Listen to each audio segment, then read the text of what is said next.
Hello student. पिछले lecture में हमने कवर किया था कि क्या होते हैं हमारे आयंस और कैटायंस और एनायंस क्या है, इस पर डिस्कशन किया था। स्टूडेंट, आज के टॉपिक में डिस्कस करेंगे आयनिक कंपाउंड क्या है हमारे केमिकल फार्मूले, जिसमें बच्चों को सबसे ज़्यादा प्रॉब्लम होती है। बच्चे हमेशा ये सोचते हैं कि अगर हमने बोल दिया पोटेशियम क्लोराइड का फार्मूला लिखिए, अब बच्चा सोचता पोटेशियम क्लोराइड का फार्मूला क्या है, क्या पोटेशियम है क्या क्लोराइड है। चलो मान ले तो उसको सिंबल याद है, फिर भी बहुत सारी चीज़ें ना पता होने की वजह से वो केमिकल फार्मूला नहीं लिख पाता है, अदरवाइज़ उसका फार्मूला बता भी नहीं पाता है। कहीं पर 1 के 1 बोल देता है, कहीं पर 2 के 2 बोल देता है। तो ऐसे ही टॉपिक को स्टार्ट करेंगे आज, केमिकल फार्मूला कैसे प्रिपेयर करते हैं, और उससे पहले बात करेंगे आयनिक कंपाउंड्स क्या हैं। तो स्टूडेंट, जनरली आप लोग आयनिक कंपाउंड्स को ये पढ़ते चले आ रहे हैं कि मेटल्स और नॉन मेटल्स से जो मिलके बनता है उसको बोल देते हैं आयनिक कंपाउंड्स। ये करेक्ट डेफिनेशन है। मेटल्स और नॉन मेटल्स से जो मिलके बने उसको बोल देते हैं आयनिक कंपाउंड्स। या फिर हम आयनिक कंपाउंड्स की डेफिनेशन को इस तरीके से देख सकते हैं। देखिए, मैंने आयनिक कंपाउंड्स की डेफिनेशन यहाँ पर लिख दी है, समझें क्या कह रही है आयनिक कंपाउंड्स की definition. The compounds which are made up of ions, ऐसा कंपाउंड्स जो आयंस को बनाए, आयंस हों जिसमें। The compounds which are made up of ions are known as ionic compounds. भैया, अगर आप कोई सा भी कंपाउंड्स लें और आयनिक कंपाउंड्स बनाएं तो वो आयंस फॉर्म करना चाहिए। Got it? कैसे आयंस फॉर्म करेगा, चलिए देखते हैं एग्जाम्पल। या फिर आप इसकी डेफिनेशन ये भी लिख सकते हैं, metal plus non metal, metal plus non metals से मिलकर जो कंपाउंड्स बनता है उसको बोल देते हैं, हम क्या बोल देते हैं, आयनिक कंपाउंड्स। ये भी डेफिनेशन सही है। मेटल प्लस नॉन मेटल, इससे जो मिलके बनेगा उसको बोल देते हैं हम आयनिक कंपाउंड।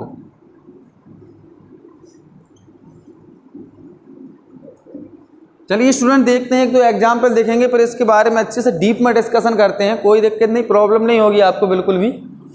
तो मेटल सपोज करो मैंने ले लिया, एन ले लिया मेटल, नॉन मेटल मैंने ले लिया Cl।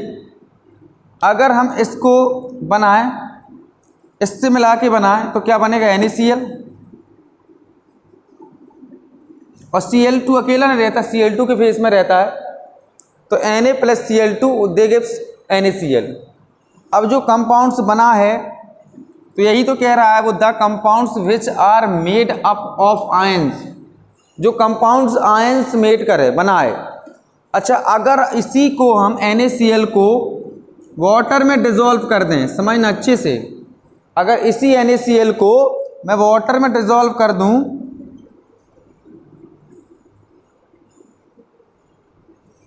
वाटर में डिजोल्व करूंगा तो क्या होगा, Na पॉजिटिव में टूटेगा और Cl नेगेटिव में टूटेगा। तो जो भी कंपाउंड्स आयन बना रहा है वो क्या है, आयनिक कंपाउंड्स है। आयंस बनाने चाहिए उसको, सबके सब क्या है, आयनिक कंपाउंड्स कहलाते हैं। क्या क्लियर हो गई ये बात? अच्छा, जैसे अब कोई बात आती है कि आयंस में कैसे पता चलेगा आयंस क्या क्या बनेंगे, तो वो डिपेंड करेगा केमिकल फार्मूले पर कि केमिकल फार्मूला क्या है उसका। अगर मैं आपसे कहूं कि MgCl2 है, this is magnesium chloride, this is sodium chloride,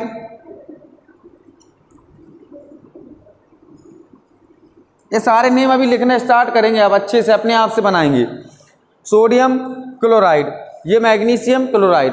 भाई कैसे बना मैग्नीशियम क्लोराइड, अभी केमिकल फॉर्म में डिस्कस करेंगे। अब मैग्नीशियम क्लोराइड को अगर मैं वाटर में डिजोल्व करूं, इसको वाटर में डिजोल्व करूं तो ये टूटेगा Mg double positive plus Cl negative में। Cl के पास एक नेगेटिव होगा, Mg के पास डबल पॉजिटिव होगा।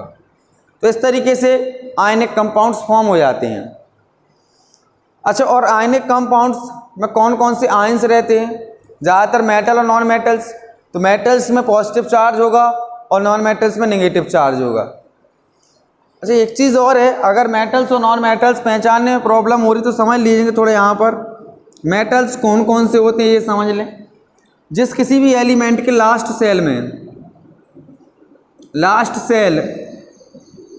जिस किसी भी एलिमेंट के लास्ट सेल में 1 2 3 ये इलेक्ट्रॉन प्रेजेंट हैं, ये इलेक्ट्रॉन प्रेजेंट हैं, तब तो वो मेटल है। लास्ट सेल का मतलब इसका इलेक्ट्रॉनिक कन्फिग्रेशन करेंगे भाई, इलेक्ट्रॉनिक कन्फिग्रेशन क्या होता है। जैसे मैं सपोज करूं सोडियम का इलेक्ट्रॉनिक कन्फिग्रेशन करूं, इसका 11 होता है, तो भैया फर्स्ट सेल में मैक्सिमम 2 इलेक्ट्रॉन्स रह सकते हैं, ये इलेक्ट्रॉनिक कन्फिग्रेशन है। मैक्सिमम सेकंड सेल में मैक्सिमम 8 इलेक्ट्रॉन्स रह सकते हैं। अब कितने इलेक्ट्रॉन्स इसके पास बचे हैं? 1, इसको भर देते हैं। तो इलेक्ट्रॉनिक कन्फिग्रेशन करने का एक फॉर्मूला होता है 2n²। इसके अकॉर्डिंग देख लीजिए आप, इलेक्ट्रॉनिक कन्फिग्रेशन 2n² से निकाल सकते हैं आसानी से, कोई प्रॉब्लम नहीं होगी। 2n² से आप इलेक्ट्रॉनिक कन्फिग्रेशन निकाल लीजिए, फिर मेटल नॉन मेटल से आसानी से पता कर सकते हैं। अच्छा कैसे 2n²? अगर मैं NH=1 पुट करूं, अगर मैं इसमें NH=1 पुट करूं तो क्या आएगा? 2 आएगा, नहीं आएगा 2। अब यहीं पर मैं NH=2 पुट कर दूं, NH=2 पुट कर रहा हूं इसी में, तो क्या आएगा? 2 का स्क्वायर हो जाएगा 4, 4 का मल्टीप्लाई होगा 2 में तो 8 आएगा। अब अगर यही मैं NH=3 पुट कर दूं, NH=3 पुट करूं तो क्या होगा? इसका 3 का स्क्वायर होगा, जो n लिखा है स्टूडेंट x मत समझ लेना। अब 3 का स्क्वायर 9, 9 का 2 से मल्टीप्लाई होगा तो 18। अब यहीं पर अगर NH=4 पुट कर दूं तो क्या आएगा? 32। तो इस तरीके से इलेक्ट्रॉन की फिलिंग होती है। फर्स्ट सेल में maximum 2 electrons, maximum second shell में मैक्सिमम 8, थर्ड में 18, फोर्थ में 32। इस तरीके से इलेक्ट्रॉन फिल किए जाते हैं। क्या क्लियर है बात इतनी? कोई डाउट है अभी? तो इस तरीके से मेटल्स को पहचान सकते हैं। अब नॉन मेटल्स को पहचानना है तो क्या होगा? नॉन मेटल, तो नॉन मेटल का मतलब होता है जिस किसी के लास्ट सेल में 5 6 7, ये नॉन मेटल, यहाँ तक कि 4 भी माना गया है नॉन मेटल में। और 4 का मतलब है कार्बन ग्रुप के एलिमेंट। और कार्बन ग्रुप के एलिमेंट में क्या होते हैं? वो इलेक्ट्रॉन की शेयरिंग करते हैं, ना तो इलेक्ट्रॉन को लेते हैं, ना इलेक्ट्रॉन को गेन करना, ना इलेक्ट्रॉन को लूज करना, ये काम नहीं करते हैं। सिर्फ और सिर्फ इलेक्ट्रॉन की शेयरिंग होती है, जिसके लास्ट सेल में 4 होते हैं। ये पूरा का पूरा पीरियोडिक टेबल में होगा। तो आयंस क्लियर है क्या? आयनिक कंपाउंड्स क्लियर है किस तरीके से आयंस बनेंगे। हम उसको वाटर में डिसॉल्व करेंगे तो वो आयंस कंटेन करेगा, तो उसको बोल देते हैं आयनिक कंपाउंड। अगर इतनी बात क्लियर है तो नॉन मेटल और मेटल को पहचानना है उसके लास्ट सेल में, जिसके 1 2 3, जिसके लास्ट सेल में 4 5 6 7, 4 को छोड़ दीजिए, शेयरिंग ऑफ इलेक्ट्रॉन्स करता, 5 6 7 को याद रखिए अब अच्छे से, तो आप मेटल्स और नॉन मेटल्स को पहचान सकते हैं। अदरवाइज आपको मेटल नॉन मेटल इस तरीके से पहचानने जो आप 6 7 8 में पढ़ते चले आए हैं कि मेटल्स क्या होते हैं। मेटल सोनोरस होते हैं, मेटल डक्टाइल होते हैं, मेटल मेलेबल होते हैं, metal good conductor of heat होते हैं। ये सारी चीज़ें भी पकड़ सकते हैं आप, है ना। मेलेबल का मतलब क्या होता है, डक्टाइल का मतलब क्या होता है, कंडक्टिविटी का मतलब क्या होता है, ये सारी चीज़ें डिस्कशन कर सकते हैं अपने आप से। तो इस तरीके से मेटल नॉन मेटल को पहचान लीजिए। मतलब ये समझिए आप कि मेटल्स हमेशा कैटाइंस फॉर्म करेगा और जो हमारे नॉन मेटल्स होंगे वो एनाइन फॉर्म करेंगे। कैटाइंस और एनाइन पिछले लेक्चर में डिस्कस कर चुका हूँ मैं। कैटाइंस का मतलब क्या है? जो इलेक्ट्रॉन को लूज करे वो कैटाइंस बनाता है, लूज करके ही तो पॉजिटिव बनाया है। Mg डबल पॉजिटिव आया कहाँ से भाई?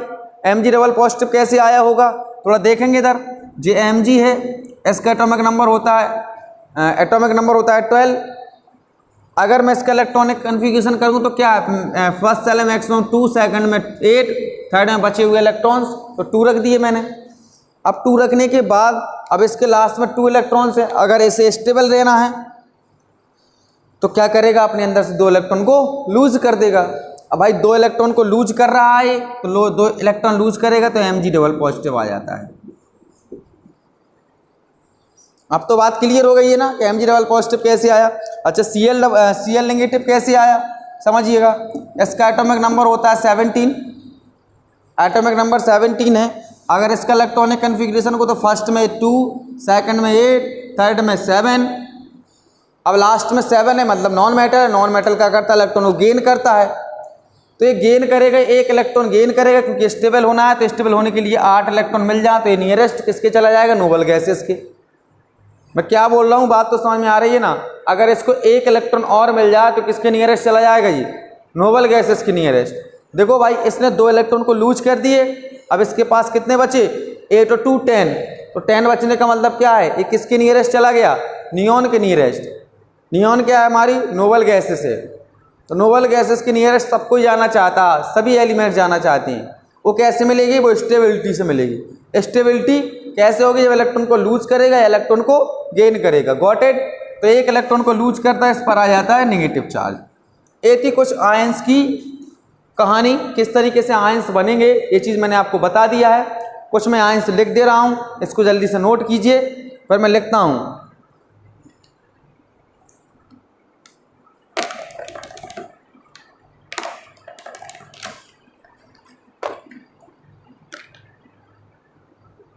साफ कर दें, चलिए मैं साफ करते रहा हूँ।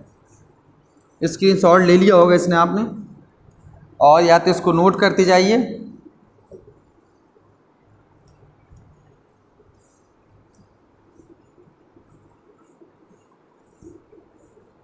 तो मेटल्स और नॉन मेटल्स पहचान लोगे, और मेटल्स और नॉन मेटल्स मिलके ही क्या बनाते हैं, आयनिक कंपाउंड्स बनाते हैं। मेरे साथ हेडिंग लगाएंगे, सम आयनिक कंपाउंड्स, सम आयोनिक कंपाउंड्स। तो आप 3 कॉलम बना लेंगे। फर्स्ट कॉलम में होगा नेम,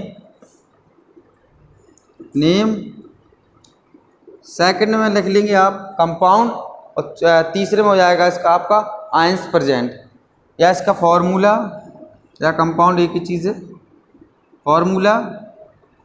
और थर्ड में क्या लिख लेंगे आप, आयंस प्रेजेंट। चलो भाई, अब देखते हैं थोड़ा सा क्या है। मैं नाम लिखता चलता हूँ और उसके सब मैं बता दूँगा फॉर्मूला क्या होगा। अभी फॉर्मूला बनाना सीखेंगे भी इसके बाद तुरंत ही, किस तरीके से फॉर्मूले बनाते हैं। पहले देख ले थोड़ा सा। नेम मैंने लिखा जैसे पोटेशियम क्लोराइड, पोटेशियम क्लोराइड। अब भाई पोटेशियम क्लोराइड लिखा तो इसका फॉर्मूला होता है KCl। मुझे तो पता है तो मैंने बोल दिया, क्योंकि पोटेशियम का सिंबल होता है K, क्लोराइड का सिंबल होता है Cl। क्लोरीन का सिंबल होता है, लेकिन उसको उसकी थर्ड फॉर्म के नाम से पुकारते हैं। अब ये जैसे ही वाटर में जाएगा तो किसमें टूटेगा, K पॉजिटिव और Cl नेगेटिव में। यही तो बनेंगे आयंस की, बनेंगे K पॉजिटिव और Cl नेगेटिव। नेक्स्ट अगर मैं बात कर लूँ, aluminium sulphate, aluminium sulphate, aluminium sulphate बोला तो एल्यूमिनियम का सिंबल होता है Al, सल्फेट का होता है SO4। इसमें लग जाएगा होल थ्राइस, यहाँ पर लग जाएगा ट्वाइस, तो ये बनेगा Al2SO4 का होल थ्राइस। सॉरी, ट्वाइस यहाँ पर होगा, थ्राइस इधर होगा, Al2SO4 का होल थ्राइस। अब इसमें देखते हैं आयंस कौन कौन से होंगे। तो भाई ये मेटल से, नॉन मेटल से, पहला नॉन मेटल्स मिलेगा आपको, दूसरा नॉन मेटल्स मिलेगा। सिंपल सी कहानी है। तो Al ट्रिपल पॉजिटिव बनाएगा और SO4 डबल नेगेटिव। अब भाई Al ने ट्रिपल पॉजिटिव क्यों बनाया, क्योंकि थोड़ा सा फोकस करें आप, इसकी वैलेंसी 3 है, जबकि इसके पीछे 3 लगा है, और इसकी वैलेंसी कितनी है, 2 है, तो इसके पीछे क्या लगा है, 2। इधर देखो इसकी वैलेंसी 1 है, तो किसी के पीछे कुछ नहीं लगा है, और अच्छे समझ में आएगा। अभी देखते हैं नेक्स्ट। अगर मैं बात करूँ मैग्नीशियम सल्फेट, अच्छा पहले देख लेते हैं एक और, इसको देखते हैं सल्फेट का, पोटेशियम सल्फेट, पोटेशियम सल्फेट। भैया इसका फॉर्मूला क्या होगा, पोटेशियम का सिंबल होता है K, सल्फेट का होता है SO4, तो फॉर्मूला बनता है K2SO4। भाई कैसे बना K2SO4, कहीं ना कहीं K की वैलेंसी 1 है और SO4 की वैलेंसी -2 है। जब इसकी वैलेंसी 1 है तो क्या होगा, K पॉजिटिव होगा, और SO4 की वैलेंसी 2 है तो SO4 क्या होगा, डबल नेगेटिव। भाई वैलेंसी क्या चीज़ है, लास्ट सेल के इलेक्ट्रॉन्स को ही वैलेंसीज बोलते हैं। क्लियर है, लास्ट सेल के इलेक्ट्रॉन्स जो होते हैं उन्हीं को वैलेंसीज बोलेंगे। अभी वैलेंसीज पर डिस्कशन करेंगे, सी की बात, फार्मूलेस पर डिस्कशन होगा, फिर वैलेंसीज पर डिस्कशन होगा। अभी समझते जाइए, जो चीज़ बोल रहा हूँ वो समझिए उसको आप वाटर में डिजोल्व करते जाएंगे तो आपको सॉल्ट मिलते जाएंगे। जैसे मैं यहाँ पर और बात कर लूँ, कैल्शियम ऑक्साइड, कैल्शियम ऑक्साइड, भैया कैल्शियम ऑक्साइड का फॉर्मूला क्या बनेगा? ये फॉर्मूला होता है CaO, कैल्शियम ऑक्साइड CaO। अब देखिएगा ऑक्सीजन के लास्ट सेल में कितने इलेक्ट्रॉन्स रहते हैं? 6, तो 2 इसकी वैलेंसी होगी। ऑक्सीजन के कैल्शियम के लास्ट सेल में रहते हैं 2, तो इसकी वैलेंसी क्या होगी? 2 की जो है वैलेंसी हो जाती है, तो इसमें क्या होगा? Ca डबल पॉजिटिव भी होगा और O डबल नेगेटिव होगा। ये हो गए हमारे कुछ आयंस। वैसे आप सारे आयंस बना सकते हो, 3-4 मैंने लिख दिए हैं, और भी अपने आप से आयंस बनाने का प्रयास करेंगे तो सारे आयंस बना सकते हैं। जल्दी से इसको नोट कीजिए और खुद से कुछ आयंस बनाइए और उसको वाटर में डिजोल्व करेंगे तो वो आयंस में टूटेगा, यानी कि जो भी कंपाउंड होगा आयनिक कंपाउंड्स वो आयंस में टूट जाएगा, यानी कि उसमें आयंस प्रेजेंट होंगे। आयंस कौन कौन से होंगे? एक पॉजिटिव चार्ज होगा, एक नेगेटिव चार्ज होगा। चलिए क्लियर हो गई वो कहानी, तो इसको जल्दी से नोट करें। इसके बाद चलते हैं हम केमिकल फॉर्मूले पर। क्या चीज़ है केमिकल फॉर्मूला? बहुत ही इंपॉर्टेंट चीज़ है, तो ये सारी चीज़ें आपको निकालनी अपने आप आ जाएंगी। नोट कर लिया इसको? चलिए मैं साफ कर देता हूं।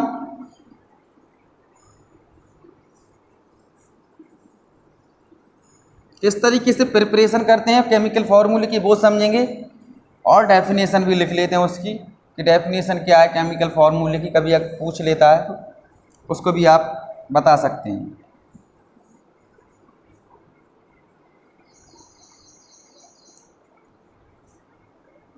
तो आयनिक कंपाउंड्स क्या है? जो मेटल्स और नॉन मेटल्स से मिले। किसी बच्चे के दिमाग में बात चल रही होगी कोवेलेंट कंपाउंड क्या है? फिर सर कोवेलेंट कंपाउंड वो होता है बेटा जो नॉन मेटल से मिलके बनता है, उसे बोल देते हैं हम कोवेलेंट कंपाउंड। डालेंगे आप केमिकल फॉर्मूले, केमिकल फॉर्मूले।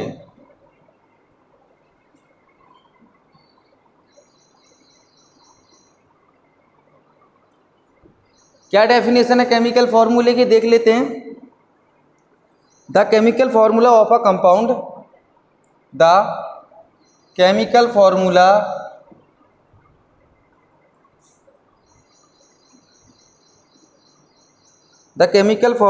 Of a compound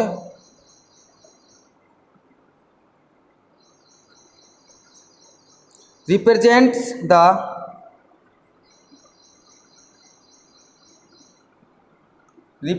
the composition of a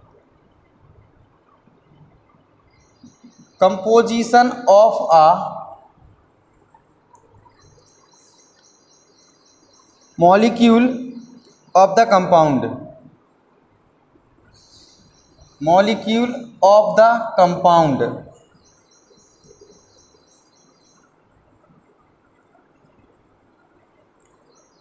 in terms of the symbol, symbols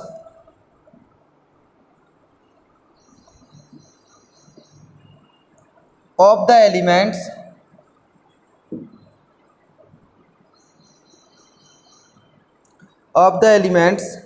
present in it,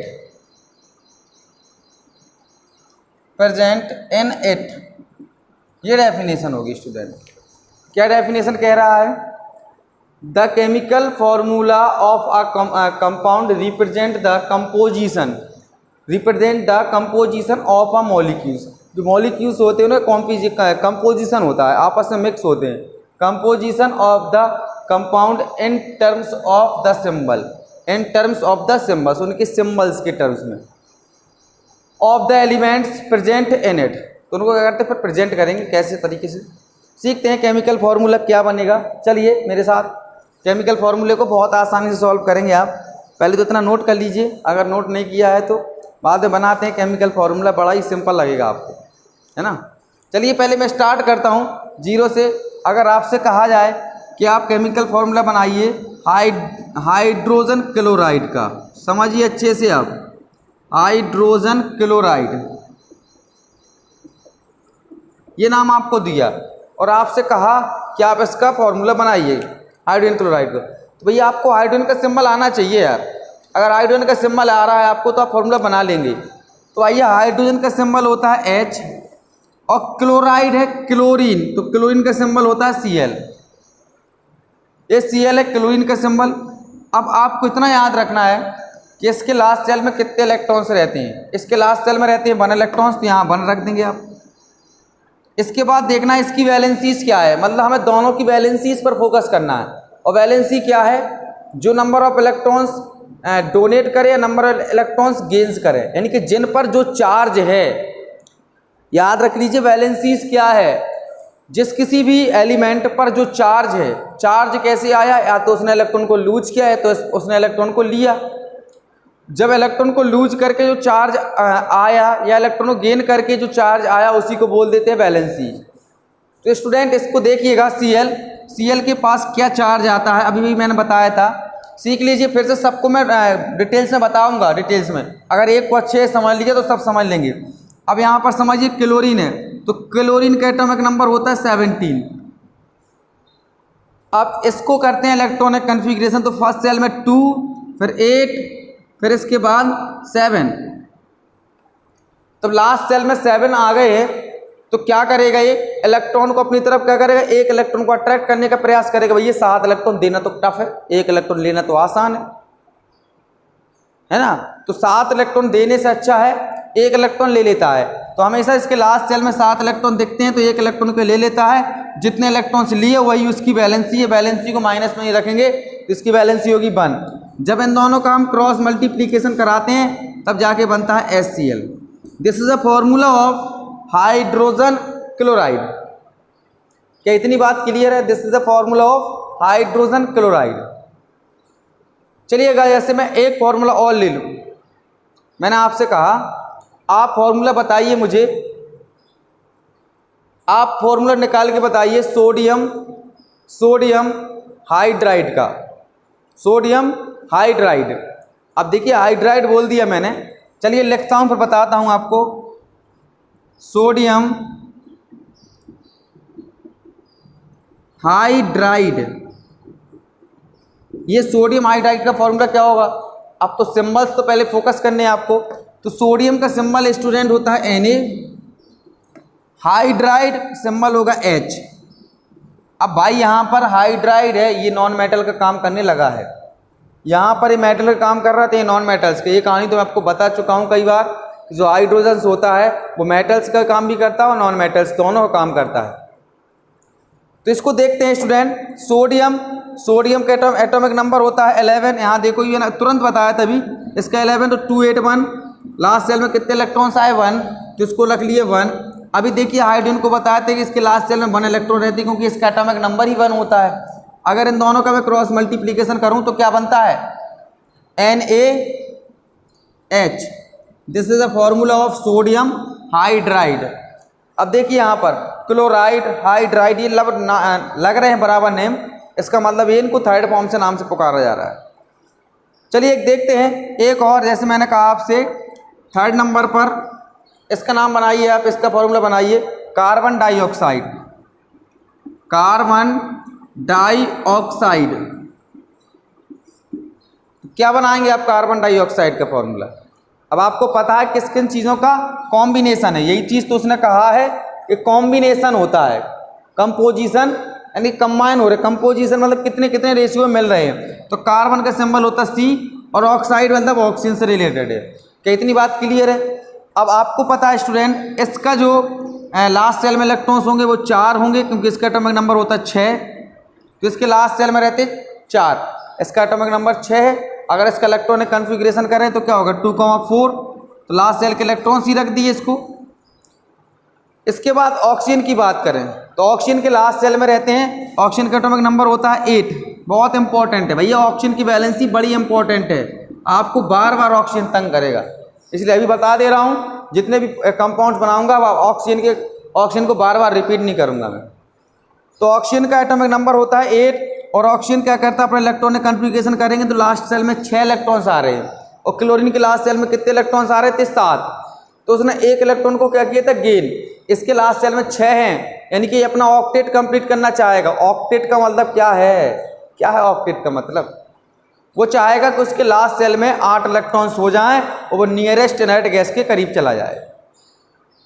तो क्या करेगा? ये 2 इलेक्ट्रॉन को लेगा भाई, क्या मैं सही बोल रहा हूँ? 2 इलेक्ट्रॉन को लेगा तो इस पर डबल नेगेटिव चार्ज आएगा, इसकी वैलेंसी होगी 2। अगर इनको हम क्रॉस मल्टीप्लीकेशन कराएं तो कभी कभी बुक में ऐसा लिखा रहता है C2H4, सॉरी H नहीं वो है O4। अगर मैं इसका कंपोजिशन कहा उसने रेस को, अगर इसको सिंप्लीफाई करूं तो क्या बनेगा स्टूडेंट? 2/4 को तो बनेगा 1/2। 1/2 यहाँ पर 1 लिख दूं क्या और करके इसको लिख दूं ऐसे? CO2 बन रहा है कि नहीं बन रहा है? यस या नो?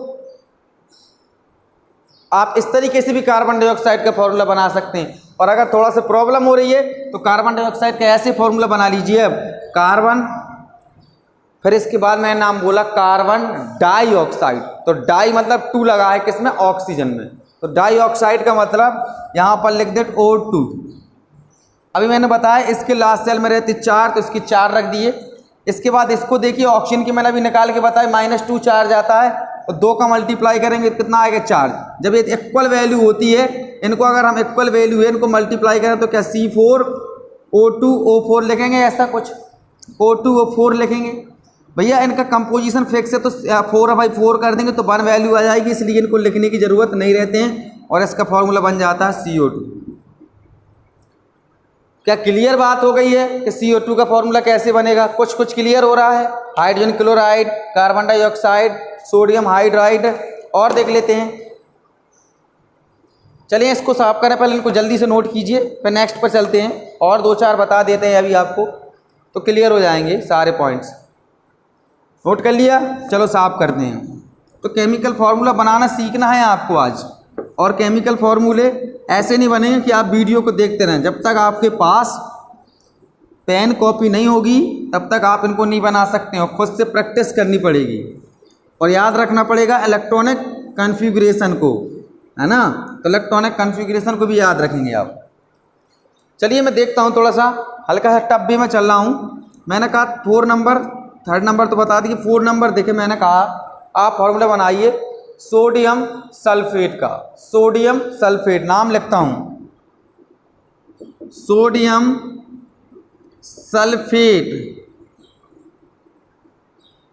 तो भैया सोडियम का सिंबल होता है Na, और सल्फेट का सिंबल अभी भी बताया मैंने कि सल्फेट का सिंबल होता है SO4। This is a sulphate. अब सल्फेट पर कितने आयंस होते हैं ये तो मैं निकाल के बता चुका हूं कि सल्फेट पर कितने आयंस निकल के आ रहे थे? -2। क्या सही बोल रहा हूं? -2 निकला था सल्फेट पर। कैसे निकला था थोड़ा चेक कर लेते हैं। यहां पर चेक करते हैं सल्फेट पर -2 कैसे आया। देखो इधर कौन है हमारा? सल्फर।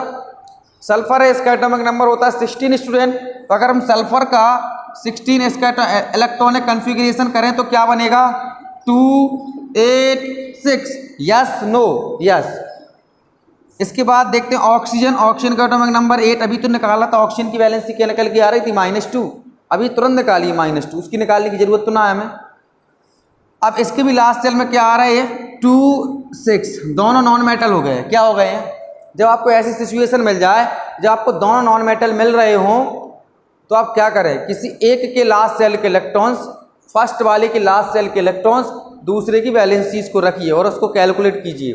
तो इसके लास्ट सेल में कितने इलेक्ट्रॉन्स हैं? 6। इसकी वैलेंसीज क्या बताई? -2। अभी आप ये मत कहना कि सर अभी आपने कहा था कि वैलेंसी को माइनस में ही रखना। भाई इसको कैलकुलेट करने के लिए थोड़ा सा माइनस पे पुट करना पड़ेगा ओवरऑल वैलेंसी निकालने के लिए। ओवरऑल वैलेंसी माइनस में नहीं आएगी, तो इसको कैलकुलेट करने के लिए माइनस की चीज़ रखनी पड़ेगी। माइनस का चार्ज इंटू 4 का मल्टीप्लाई है तो 4। अगर इसको कैलकुलेट करूँ तो -8। ओवरऑल कितना है? -2 डबल, तो माइनस डबल चार्ज आया नहीं आया? और यही होता था -2। इस पर -2 चार्ज अभी निकाल के बताया था। तो इसकी वैलेंसी क्या होगी? इसकी वैलेंसी 1 है, इसकी वैलेंसी कितनी हो गई? 2। अब तो क्लियर हो गया होगा। तो फॉर्मूला क्या बनेगा? Na2SO4। आ रहा है समझ में? तो खुद से करने का प्रयास करेंगे 2-4 अपने आप। चलिएगा यहाँ पर देखें आप, जैसे मैंने लिखा K2CO3 और दूसरा मैंने जैसे आपको दे दिया इसका नाम लिख देता हूँ मैं,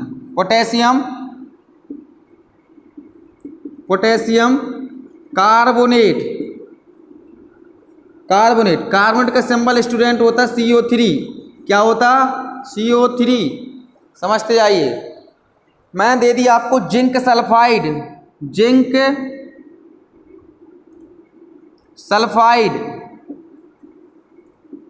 सल्फाइड बोला, इसका सिंबल होता है S।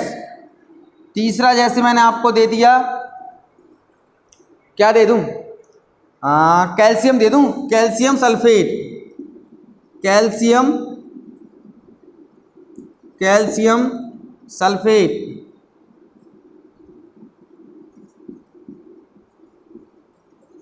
और देखिए 4 नंबर हाइड्रोजन सल्फाइड,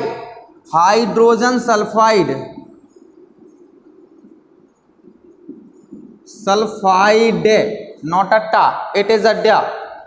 ठीक है, तो इनको करने का प्रयास करेंगे स्टूडेंट। आप जो आपको लगता है कि नहीं समझ में आ रहा तो कमेंट बॉक्स में कमेंट कीजिए।